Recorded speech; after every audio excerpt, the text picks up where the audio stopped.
and welcome to the Intuitknit podcast. I'm Lori, your host, and I'm coming to you from a place just north of Toronto in Ontario, Canada.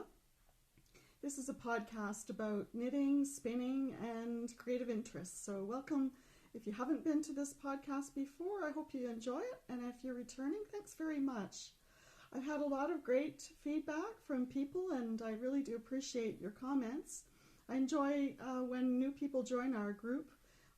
On Ravelry, we've got the Intuitknit podcast group, and a few of you have joined, and I had some photographs already posted for the CAL that we're having for the next couple of months. So thanks very much for joining us. So today is a sunny day in where I live, and it's really funny because last week at this time I was sitting on my sunroom floor trying to assemble a roof rake. So now today we've got no snow and the sun's out as if it were spring, and my crocuses are coming up. So who knew how you could change weather that quickly? Yeah, I was making a roof rake, assembling it anyway for the first time, and trying to figure it out, and then raking off my roof because we've had an incredible amount of snow just kind of suddenly coming upon us in the past 2 weeks. And then because I'm having some roofing problems, I thought I better get that snow off that roof. So not sure of how many people out there would be ever having that trouble of trying to rake off the roof, but it was a comedy watching me trying to do that. So yeah, I hope I don't have to do that for a while yet. So now that the sun's here, it's not likely. So, so this is a podcast about knitting, spinning, and creative interests that I have. I wanted to tell you and maybe remind you if you already know about this, but I have a podcast CAL group that's posting pictures on the Intuitknit podcast. And last time I showed you some prizes that I'd made for that knit-along. The knit-along theme it's called the Knitting Bee CAL. And so what I'm asking people to do is to submit pictures, photographs of some of their projects that have something to do with bees. And so those things could be a honey color, they could be using a stitch pattern reminiscent of bees, even flowers that bees like to visit. Anything you think would be related to bees would be a perfect submission for the podcast. Could be sewing too, in fabric that has bees on it. I noticed there's quite a few project bags now on Etsy that from different podcasters that are depicting bees. So I thought that's very opportune. So the prizes will be some of these wax candles, beeswax candles that I've made.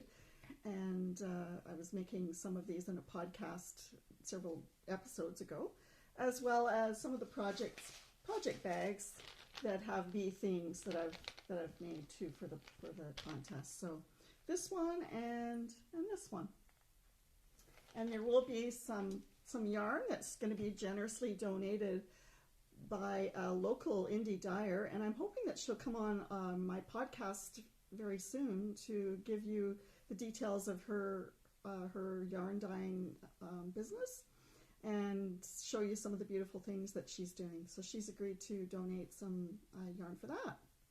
So that's perfect. Today I'm in my mug that's been designed by the attendants, or not attendants, the residents of the Camp Hill Communities group. They live in a town not far from me, in a village. And so there's a lovely, I call this a celadon color, but it's just a lovely green color.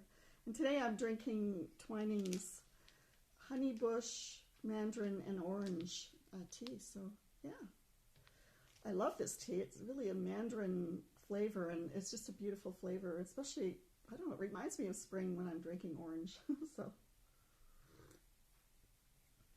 So, what have I finished? Well, not too much because of all the roof raking activities and various things that I've been occupying myself with. But I did want to show you that I'd finished these socks, and this was made from some yarn that I dyed myself from just a ecru color, a Regia yarn that I dyed myself into this purple color. And I decided that I would jazz it up a little by giving it a different toe and cuff. So what I did on the second sock was alternate it. So now on this sock I've got this gold color and a pink cuff. So these were the famous socks that I tried the Fish Lips Kiss Heel for the first time, and just so you know, I did master it. And I discovered something about myself that many of you may have had this happen to you, where you set out to try something and you give it a few shots and you get this feeling of frustration that is overwhelming. So then you just leave it for a while and come back to it, and suddenly it all kinds of makes sense when you've slept on it a bit. So that's what happened to me. I walked away from it for a while and decided, okay, I'm just going to give it a rest, and lo and behold, it started to gel in my mind.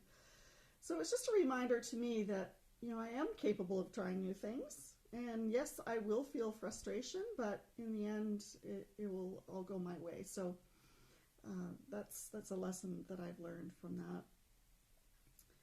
And what else have I done? Okay, so another pair of socks that I was working on, I think that you remember, and this was just made out of some Red Heart and Soul yarn. Now last week I think I showed you, this is in progress, so disregard the needles in my afterthought heel, but I wanted to show you something interesting. And you know, I never really knew this before, but what I discovered, and thanks to Annika, my friend who gathers every Monday night for the coffee knitting that we do locally, she told me that if you change your needles, even if they're the same size, they can cause this pooling effect, which I didn't actually know before, so I was quite amazed. And it was true. When I had knit up to this part of this sock, everything was going in these stripes. And then I bought a pair of these Carbons needles, same size, 2.25 millimeters, and all of a sudden I got pooling, even though they were the same diameter of needles. So yeah, that was curious to me. I never actually knew that before. And so what I did for the second sock was to start it with the Carbons needles, so now I get that drastic pooling, and changed back to the original needles that I had started with on this sock, and you see how it's gone back into alignment to make the stripes. So I just thought that was very interesting. I don't really mind it. These are just going to be for me. But I just thought that was an interesting lesson, that even though it's the same size needle, you may not knit in the same gauge. Probably you all knew that, but I actually didn't. So it could be important. I didn't realize that minutia of difference could make such a difference in the pooling, so that was something I'd learned from that. I've been watching a few podcasts, and I wanted to join in on some of the fun that other people are having. I've been watching the Grocery Girls podcast, and so they have been promoting a Hoya Locatelli pattern, as well as the Sticks and Twine podcast. Eric, he's doing one of Stephen West's patterns. So I was thinking I might try a shawl pattern and join in with one of those groups. So I was trying to select some yarn that I thought might be good for that, and I came up with these three colors. So for the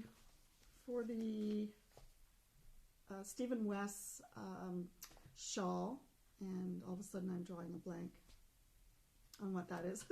I'll think of it in a second. I'm going to make a shawl out of these three colors. I think that the darker color that this one is may give a great accent to the shawl, because there are some stripes, and that might really set off the separations, exploration station. That's the name of the shawl that I'm thinking of. The exploration station, they have stripes that separate the different blocks of color. So I thought that would be very flattering, I think, with those three. So I'm having fun trying to go through my stash, as you do, to think of what combinations I could use to make an interesting shawl. And of course, I've been watching Fluffy Fibers podcast, Isabel from France, and she has such lovely designs as well. And so I decided that I would start a shawl called the Verdure Shawl. And so I'm making it out of this Seldridge Farm yarn in the Bluebell colorway. And I may have showed this to you the last podcast I did, because I was thinking of doing one of my toes for the socks in this color. But now I've decided that I would instead create a shawl in this color for that pattern. So if you haven't seen that pattern, it's a beautiful pattern. It's called the Verdure pattern shawl, and it's going to be a stockinette stitch in the body of the shawl with these lovely yarn over accents on the border, and then it will be a lace pattern for the border. So I'm really looking forward to that. I had to learn a new stitch pattern for that particular shawl, so that was a good learning for me this week too. Seems I'm on a learning curve on many fronts. So we'll see how that goes. Just to give a shout out to some podcasts that I've really been quite enjoying, I wanted to tell you of two of them that I have been really enjoying lately. One of them is from a podcaster coming from Melbourne, Australia, and her podcast is called Shara Made. So it's S-H-A-R-A Made podcast. And she's such a beautiful knitter. I'm just so fascinated with the constructions that she's challenging herself with. And she has a knit-along donating some beanies, some hats, to a local charity. So she is really entertaining, and I love watching her. The other one is called the Beaded Butterfly. That's her RAV name, I think. And she has a Threaded with Fiber podcast. She's from the UK. And I quite enjoy watching her because she incorporates lots of fiber crafts into her projects.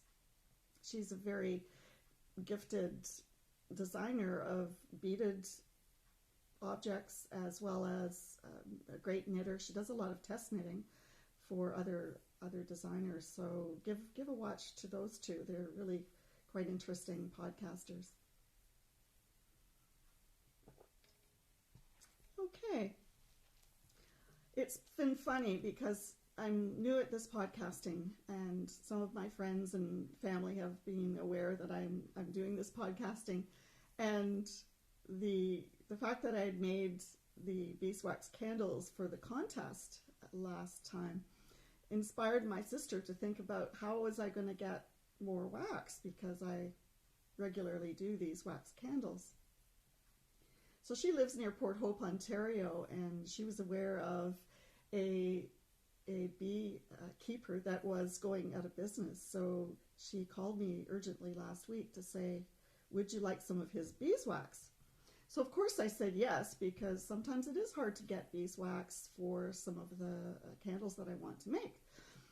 So she said, well, how much should I get? And I said, well, I don't know, get as much as you can. I didn't know how much was going to be available.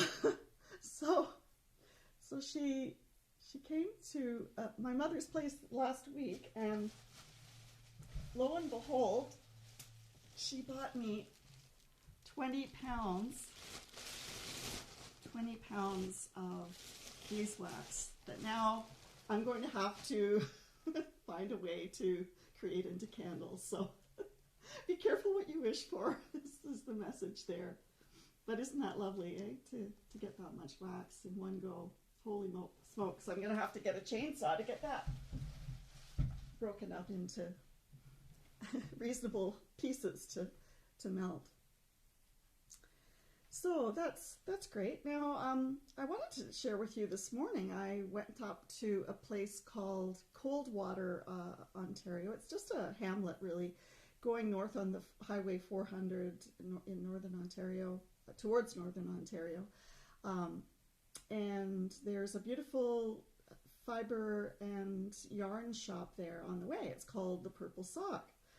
So on Friday mornings, we will often gather there, and actually I haven't been for quite a long time, but I did join them again today to join in the fun to see what people were doing. So drove up there, and she makes lovely cups of tea for us and in traditional teacups. It reminded me of being at my grandmother's house, really, and having these lovely little teacups served to you with cups of tea, and we all sat down with our spinning. And while I was there, I did pick up something from my yarn stash. So I've been always looking and ogling some of the beautiful yarn in some of the podcasts. Diary of a Yarn Snob has wonderful stash enhancements in her podcast, and I regularly will see these hedgehog fibers yarns. So I picked myself up a skein. And don't you just love the colors in this one? This one's called Pistachio. And it's got greens, variations of almost like a rust color, pinks. It's even got a purple on this side and even an aqua color. So I thought, okay, that will be a lovely addition. If I wanted to make a two-color shawl, that would make a lovely addition to some yarn that I may already have in my stash. So I helped myself to that. But it really is hard to resist, isn't it, when you see some of these beautiful skeins of yarn. So yeah, that was nice. So I'm continuing to work on some of the yarn to finish the grass-colored sweater that I've been showing in the last two podcasts. I won't do that again just now because I know you probably are tired of watching that. But I did finish another skein of yarn that I had gotten. I guess this was some fiber I had picked up at Rhinebeck maybe 2 years ago, and lately I just pulled it out of my stash and said, okay, I think I'll just add some color on my wheel, because as you know, I've been trying to process the Finn fleece that I had bought at Rhinebeck, and after a while, if you keep spinning spool upon spool of a very neutral color, sometimes you do need more color and to jazz things up a little bit. And we're just getting to the time of year where we're coming out of the winter season, and I think we're all looking forward to having a generous amount of color in our lives. So I thought this rainbow yarn would be a great thing. This is just 2-ply. It's merino. And I'm sorry I've lost the tag because it's been so long that I've had it in my stash. And it actually reminds me of some of the paintings that I used to do in pastel, because when you use pastel, it's almost like when you're applying fibers, because you see how you've got this barber pulling that happens with these fibers. Well, when you're doing pastel, at least the way I do my pastel drawings, very often you're aligning colors in a broad stroke. And so when you stand back from it, those colors, your eye will mix those colors for you. So you really have to only worry about the values, the darkness and lightness of colors, in order to define shapes and images in the paintings that you do. So you might notice on this painting here, some of the shadows that you see in the blue and green sections read as though they're quite dark, even though if you looked closely, you'd see that, in fact, those colors aren't that dark normally, but when you mix them together, they have that appearance. And it's also depending on what colors are surrounding those colors, which makes them appear to be light or dark. So yeah, I just thought, as I was setting up for the podcast today, that it kind of reminded me of some of this yarn because of the juxtaposition of the light and dark in some of those colors. this was a pastel that I had done quite a few years ago. It's really of my nieces and nephews and my daughter in the yard one evening when the light is just right. You know those evening hours when you get those long shadows? If you were to take a picture of those times, you'd see that those shadows are rich with color, and I just was so fascinated by the appearance of it that I thought I'll reproduce that into a painting. So that's from quite a few years ago. As you can see here, my honey Hoya plant is blooming quite amazingly. I got 3 blooms on it. And so at night, the whole house has this perfume of honey, which I don't know if you ever have had a honey Hoya plant, but it's an interesting thing. In the evening, you'll smell this lovely perfume. And it must be that from the environment that it's from, it attracts certain species of insects. I don't know, but it's just a phenomenon that I've noticed, that in the daytime you don't smell it at all, but all of a sudden when the light is dark, has gone, you'll all of a sudden get a lovely perfume of honey. So, and that's been making me think of my fixation on bees, because of course I've been doing a lot of bee-related things lately. So that's quite good. So things I'm looking forward to are a spin-in that's going to happen in April in Port Hope, Ontario. It's the Wool Gathering, and it's an event where many spinners will get together in a huge facility where it's almost like a gymnasium, where everyone is bringing their wheels from near and far and having a community of spinning. There are vendors there, and I always enjoy going there, of course, to look to see what things that people have for sale. But it's lovely to actually go and just commune with people that are loving the same thing you are. And very often I'll go by myself, because I find that if you go with somebody else, you will probably benefit from meeting all the new people that you could, and it won't have the same kind of experience for you. So I've been quite enjoying just showing up unbeknownst to anybody there, and trying to make as many connections as possible with the people that go. So yes, I'm really enjoying that. This actually is a sweater, which it probably isn't the most updated pattern, but I've had it for several years now. And actually this yarn was one of the yarns that I bought at a local yarn producer at the Port Hope Wool Gathering Festival. And so I've interplaced this in the button band, because I actually ran out of yarn for this sweater. And this was a constructed sweater by the method that Elizabeth Zimmerman has in her knitting workshop book. I also have the accompanying video, which is really informative too, just to tell you step by step how to go about it. But so I did a little bit of my own free fall as far as the stitch pattern that I've used, and then just incorporated a little bit of my favorite mauve color. And I really like the buttons that I ended up choosing. They are a little bit opalescent, and I think quite flattering to the final outcome of the sweater. So it is quite warm, this sweater, but it's made of Lion Brand yarn. This was yarn that I picked up when I first started knitting, or back to knitting. So I had quite a bit of it, but obviously didn't have enough.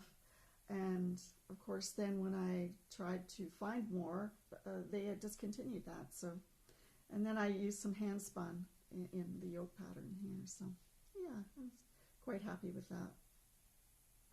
I haven't been doing a lot of sewing lately. I have aspirations of making more project bags to give away and to match up to some of my unfinished projects, but I haven't done that, and I haven't finished my nightgown yet. So when that happens, it'll probably be too warm to wear it, but I'm hoping that at least I'll figure out how to do that. So yeah, so I have been to my local library this week, and I always love picking up books from the library. There's such a vast number of books that I probably would never think to look for in the bookstore. But what I did find was this book about making pincushions out of felted wool.